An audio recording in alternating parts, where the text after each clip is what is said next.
As the California mother who was allegedly abducted and then tortured recovers in safety, we learn astonishing new details about her time in captivity. Tonight, her husband speaks out in an ABC News exclusive, detailing the horrors his wife endured and the agony of a family confronting the unthinkable. Here's ABC's Matt Gutman. It's every family's worst nightmare. A wife and mother goes out for a run and disappears without a trace. Her frantic husband desperate to find her. I thought, am I really hiking out here to look for my wife?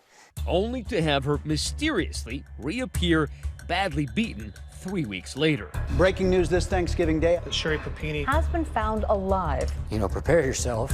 She's alive and you just gotta be happy. Tonight, Sherri Papini's husband, Keith, opening up only to ABC News. The things she told me. It all began on November 2nd. Keith Papini returned to the family's two-story home outside Redding, California, expecting the usual boisterous welcome from his wife, Sherri, and their two kids, 2-year-old Violet and 4-year-old Tyler. Instead, the house is silent. I thought, okay, maybe they're outside. And I looked around outside, but at the time I was like, I'm sure they're all together. I had no reason to believe otherwise. He opens up an app on his iPhone to see if he can track Sherri's location.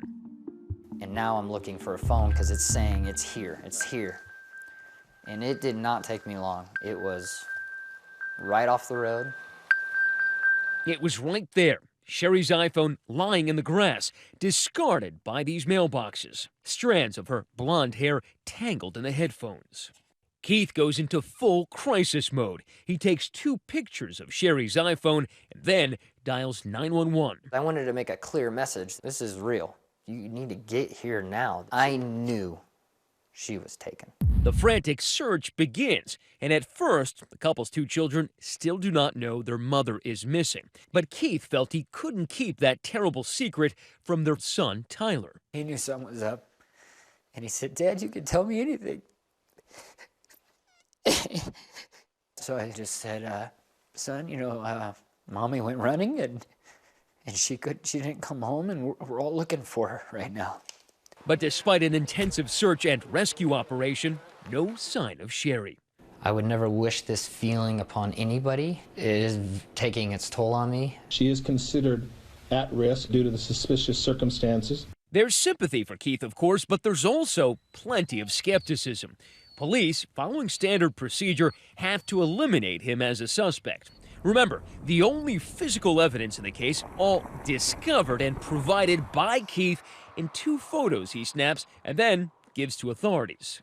When you saw the way that phone was pictured in the photograph he sent you, did it make you think that perhaps it was staged? It looked like it could have been placed there, along with the earbuds being placed on top of the phone screen. Your wife vanished. Mm-hmm. But you're also the prime suspect. I never felt that. You never felt that? I didn't. It never occurred to me at first that people would think it was me. To try to clear any cloud of doubt, Keith Papini demands to take a polygraph test and passes it. It was basically 9 days before he was really cleared of suspicion. Yes. Why so long? We were going through investigating hundreds of tips, looking at cell phone data, cell tower data. Sheriff Tom Basenko says Keith is not a suspect, but that no one has been entirely eliminated from his list. So, investigators start chasing down outside tips, more than 400 of them, but none of them lead to Sherri Papini's whereabouts. There are no suspects, there are no viable tips. Do you begin to lose hope?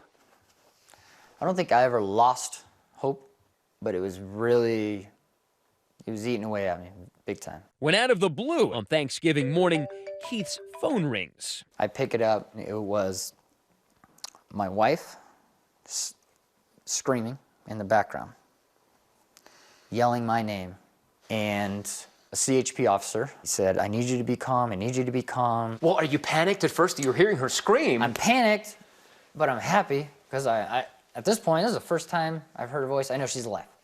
Where was she and how did she get free from her captors? Sherri hasn't spoken publicly yet. The account of what happened comes solely from what she told police and her husband. Did she know the people she was with? No. Did she ever see them? I will share with you that they're faces were always covered. I can tell you that there was, guns involved. On the day she was found, investigators say they're only able to get the barest nugget from the traumatized Sherri. Which was 2 Hispanic female adults driving a dark SUV. Anybody? 2 Hispanic females in a dark-colored SUV in the state of California is not much of a tip. No, it would be literally a needle in a haystack. Investigators say those women drove Sherri about 2.5 hours nonstop that first day, and Sherri told them her kidnappers spoke Spanish most of the time. She literally lived through hell. The things she told me that she did, acting like she was tucking in her kids, and she told me one time she took some piece of cloth and rolled it up like it was violet. She would rocket it. She's so strong. That's the will to survive. That survival instinct was with her the day her captors mysteriously released her. She was bound. She had a chain around her waist. She had a bag over her head. They cut something to free her restraint that was holding her into the vehicle, pushed her out, and drove away. Sherri has no idea where she is and feels her only chance at rescue is to flag down a motorist on the highway. People were driving past her and not stopping. But they were calling 911. Attention Station 8. Unknown medical problem. It's going to be northbound I-5. Female needs medical attention. She is heavily battered. It's going to be some sort of an assault. Rescue workers rush to the scene. Sherri is found in Yolo County, 150 miles from her Redding home. Keith races to the hospital to reunite with his wife. One of the officers kind of braced me and kind of put his arm around me, and he said, prepare yourself. She's alive, and you just got to be happy. They branded her. I just ran past everybody, and I throw open the curtain, and she was there in a bed, in her poor face. And I just hugged her, I just held her. I felt like I hugged her for like 20 minutes. I just need to know, because I was worried that when you first said her face, that they didn't brand her face, right? I will say that no, it's not on her face, no. So many questions about this case remain unanswered. Near Papini's home, neighbors talk of meth houses and police drug raids, and there are other serious concerns. There are apparently about 25 registered sex offenders who live within 3 miles of right here. But police tell us they checked those leads and found nothing. Yet another theory. Keith himself and Sherri are behind an elaborate hoax. There's been speculation online and skepticism in some media. Many reports have said that this was a little bit of a attention-seeking kind of couple, sort of a reality show ready to go. Keith vehemently denies it all, writing that rumors, assumptions, lies, and hate have been both exhausting and disgusting. I think these people take cheap shots no matter what. And tonight, those who are behind this are still out there.